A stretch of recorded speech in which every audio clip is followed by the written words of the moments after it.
স্বামী হিসেবে মাইনা নিলাম। তোর মতো মেয়ের কাছে আমি কোনো আদর প্রেম ভালোবাসা চাই না, এমনকি আমি তোর মতো মেয়ের আমার বউ হিসাবেও মানি না। তুমি কি কইতাছো? আমার বউ হিসেবে মানো না কেন? কারণ তোর তো স্বামীর দরকার নাই, তোর দরকার কাবিনের টাকা। দিয়ে দিলাম তোর কাবিনের টাকা, যা এখন কাবিনের টাকা নিয়ে থাক। কাবিনের টাকারে বল তোর খাওয়ান পরন দিতে, কাবিনের টাকারে বল তোর স্বামীর আদর সোহাগ দিতে। আমি যেহেতু তোর কাবিনের টাকা দিয়ে দিছি, আমি তোর লগে সংসার করবো না। বাইরে আমার বাড়ি থেকে। না না, এসব কথা কইও না। আমি এই বাড়ি থেকে কোথাও যাবো না। আমার কাবিনের টাকা চাই, কিন্তু আমি আমি তোমার সাথে সংসার করতে চাই। চুপ কর। তুই জানোস তোর এই কাবিনের টাকার জন্য আমার দোকানটা বন্ধ হয়ে গেছে। আমি রিক্সা চালাইছি, মানুষের হাতে পায়ে ধরছি টাকা ধার নেওয়ার জন্য।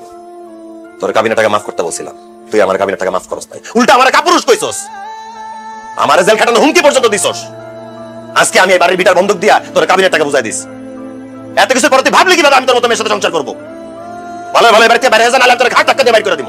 না না, তুমি এইভাবে কথা কইও না। আমি বাড়ি থেকে কোথাও যাবো না। আম্মা, আম্মা, আপনি বলতেছেন না? হ্যাঁ, আপনি